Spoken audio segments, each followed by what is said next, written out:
6월 8일 수요일 아침입니다. 오늘 말씀을 낭독해 주신 우리 배양란 집사님 참 감사합니다. 여러분, 우리가 설교도 중요하지만 그 말씀을 읽는 시간이 참 중요합니다. 오늘 한번 집중해서 말씀도 들으면서 여러분 눈으로도 꼭 한번 읽어 보시기 바랍니다. 그리고 함께 말씀을 나누면 좋겠습니다. 자, 함께 우리 사도신경으로 신앙 고백하고 우리 말씀 나누도록 하겠습니다. 전능하사 천지를 만드신 하나님 아버지를 내가 믿사오며 그 외아들 우리 주 예수 그리스도를 믿사오니 이는 성령으로 잉태하사 동정녀 마리아에게 나시고 본디오 빌라도에게 고난을 받으사 십자가에 못 박혀 죽으시고 장사한 지 사흘 만에 죽은 자 가운데서 다시 살아나시며 하늘에 오르사 전능하신 하나님 우편에 앉아 계시다가 저로서 산 자와 죽은 자를 심판하러 오시리라. 성령을 믿사오며 거룩한 공회와 성도가 서로 교통하는 것과 죄를 사하여 주시는 것과 몸이 다시 사는 것과 영원히 사는 것을 믿사옵나이다. 아멘. 자, 우리가 함께 나눈 말씀은 에베소서 4장 말씀입니다. 자, 에베소서 4장은 이렇게 시작합니다. 함께 1절 보겠습니다. 그러므로 주 안에서 갇힌 내가 너희를 권하노니 너희가 부르심을 받은 일에 합당하게 행하여. 그럼 여기에서 그러므로라는 말은 1장부터 3장을 요약하는 말입니다. 사도 바울은 1장부터 3장까지 무엇을 말했을까요? 바로 하나님이 우리에게 무엇을 행했는지를 이야기합니다. 그럼 그 핵심은 하나님께서 예수 그리스도를 통해 우리를 구원하셨고 하나님의 자녀 삼으신 것이죠. 여러분, 우리가 하나님의 자녀라는 말입니다. 그러므로 그 모습에 합당하게 행하라는 말이죠. 이 말을 잘 생각해 보십시오. 그렇게 행동해야 우리가 하나님의 자녀가 되는 것이 아니라 우리의 존재의 변화가 먼저이고요. 이미 우리가 하나님의 자녀이기 때문에 그에 합당한 행동을 요구하는 것입니다. 그리고 우리는 먼저 우리 자신에게 선포해야 될 것은 무엇이냐면 우리가 하나님의 자녀라는 사실입니다. 우리 스스로에게 한번 선포해 볼까요? 자, 나는 하나님의 자녀입니다. 다시 한번 해볼까요? 나는 하나님의 자녀입니다. 그럼 그 사실이 너무나 중요합니다. 하나님의 자녀로 그것도 우리의 힘과 노력이 아니라 하나님의 은혜와 예수 그리스도의 헌신을 통해 하나님의 자녀된 우리가 어떻게 살아가야 할지를 생각할 수 있어야 한다는 것입니다. 사도 바울은 이에 대해서 우리의 바른 태도에 대해서 이야기하고요. 그 방향 그리고 목표에 대해서 오늘 에베소서 4장에서 이야기하고 있습니다. 먼저 사도 바울은 우리의 바른 태도에 대해서 이렇게 이야기합니다. 2절과 3절을 보십시오. 모든 겸손과 온유로 하고 오래 참음으로 사랑 가운데서 서로 용납하고 평안에 매는 줄로 성령이 하나 되게 하신 것을 힘써 지키라. 겸손하고 온유하고 오래 참고 사랑 가운데 용납하고 그리고 평안 가운데 하나 되라고 이야기합니다. 이것이 우리의 삶의 태도가 되어야 합니다. 근데 특별히 사도 바울은 여기에서 한 가지씩을 더 붙이지요. 모든 그리고 오래 참음으로 그리고 힘쓰라라고 이야기하고 있습니다. 여러분, 이 말들은 우리의 어떤 노력을 요구하는 단어들입니다. 바꾸어 말하면 겸손과 온유한 삶, 그리고 서로 용납하는 삶, 그리고 하나 되는 것은 그냥 쉽게 이루어지는 것이 아니라 우리가 힘써 노력할 때 이룰 수 있다는 것을 의미하고 있습니다. 하나님께서 우리 모두에게 각자에게 분량대로 은혜로 다양한 은사와 재능을 주셨습니다. 오늘 본문에서도 이야기하듯이 어떤 이는 사도로, 어떤 이는 선지자, 어떤 이는 복음 전하는 자, 어떤 이는 목사와 교사, 어떤 이는 또 다른 거 여러 가지 은사를 주셨죠. 여러분, 다양한 은사와 재능, 다양한 모습이 있지만 중요한 건 무엇일까요? 무엇을 하든지 우리의 태도를 바르게 하는 것이 중요하지요. 겸손하고 온유하며 오래 참음으로 사랑 가운데 용납하고 평안으로 하나 되는 태도로 그러한 것들을 이루어 가야 합니다. 이것이 바로 하나님의 자녀에게 합당한 태도입니다. 두 번째로 사도 바울은 우리의 방향을 점검하게 하는데요. 크게 두 가지 방향에 대해서 이야기합니다. 먼저 첫째는 이방인과 세상의 풍조를 따르지 말라고 이야기하죠. 오늘 17절과 18절을 보십시오. 그러므로 내가 이것을 말하며 주 안에서 증언하노니 이제부터 너희는 이방인이 그 마음에 허망한 것으로 행함같이 행하지 말라. 그들의 총명이 어두워지고 그들 가운데 있는 무지함과 그들의 마음이 굳어짐으로 말미암아 하나님의 생명에서 떠나 있도다. 여러분, 이방인들, 세상 사람들은 하나님의 생명에서 떠나 있는 자들입니다. 그럼 그들을 따라가지 말라고 이야기하지요. 이것이 사도 바울이 이야기하는 첫 번째 방향입니다. 또 다른 방향은 바른 방향으로 나아가는 것입니다.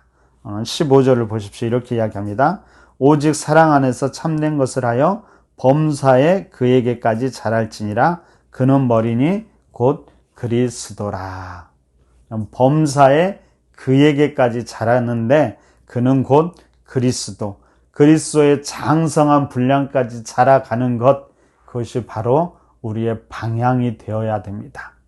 그럼 이 두 가지를 종합해서 이렇게 말씀드리고 싶습니다. 그럼 30절을 한번 볼까요? 30절에서 이렇게 이야기합니다. 하나님의 성령을 근심하게 하지 말라. 그 안에서 너희가 구원의 날까지 인치심을 받았느니라.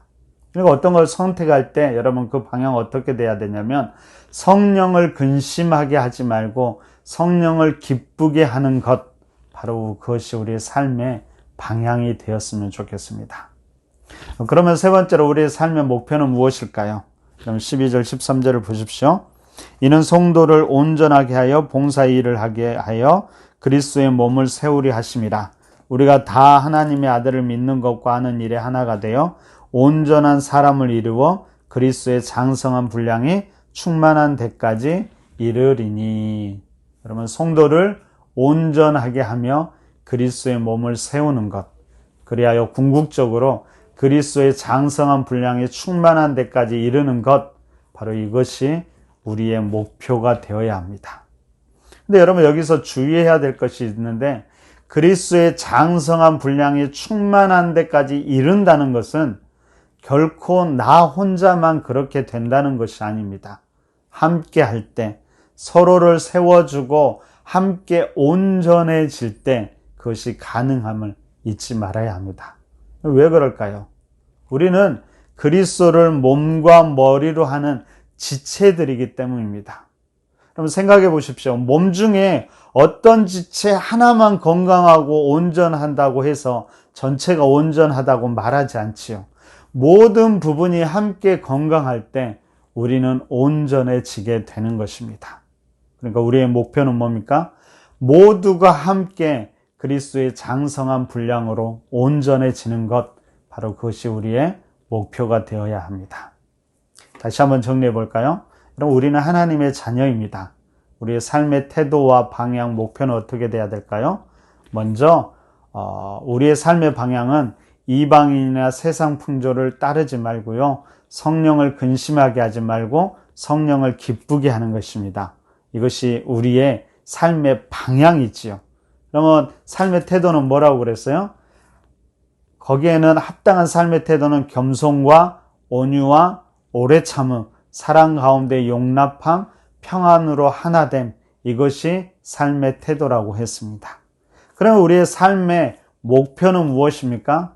그것은 나 자신뿐 아니라 모든 성도들이 함께 온전하게 되며 함께 그리스도의 몸을 세워가며 함께 그리스도의 장성한 분량이 충만한 데까지 이르는 것, 그것이 우리의 삶의 목표가 되어야 합니다.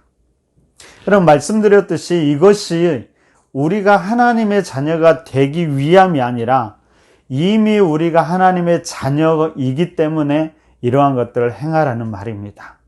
물론 여러분 그렇게 살지 않아도 자녀 되면은 문제가 없을 것입니다. 하지만 그것이 하나님의 자녀에게 합당한 삶이라는 것을 잊지 마시기 바랍니다. 그런데 이 일이 결코 쉽지 않을 수가 있습니다. 오랫동안 우리를 지배하던 습관과 태도이기 때문이지요. 그것을 바꾼다는 것이 결코 쉽지 않습니다.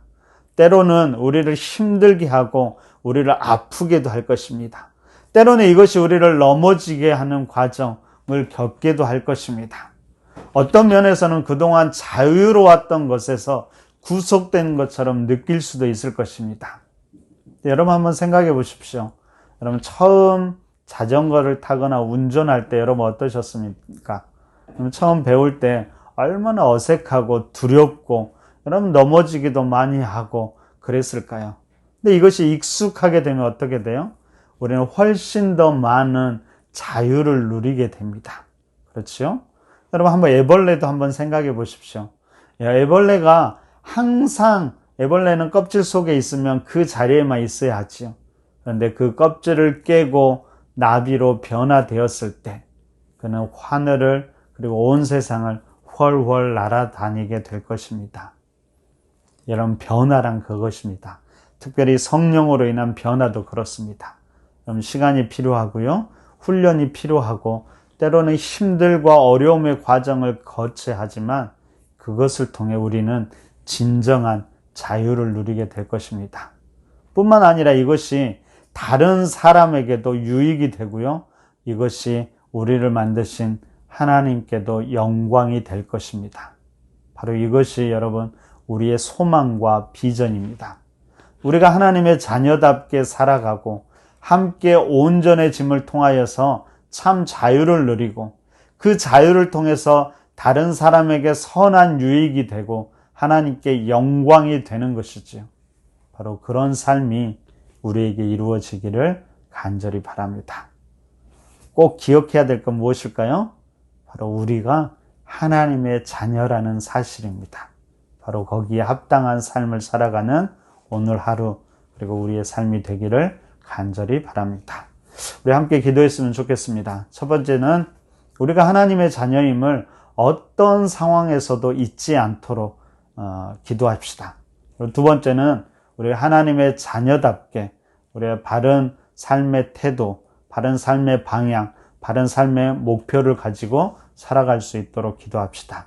그리고 우리가 서로를 섬기고 세워줌을 통해 함께 성장하고 자유케 되는 우리 푸른나무 공동체 될 수 있도록 함께 기도해 주시기 바랍니다.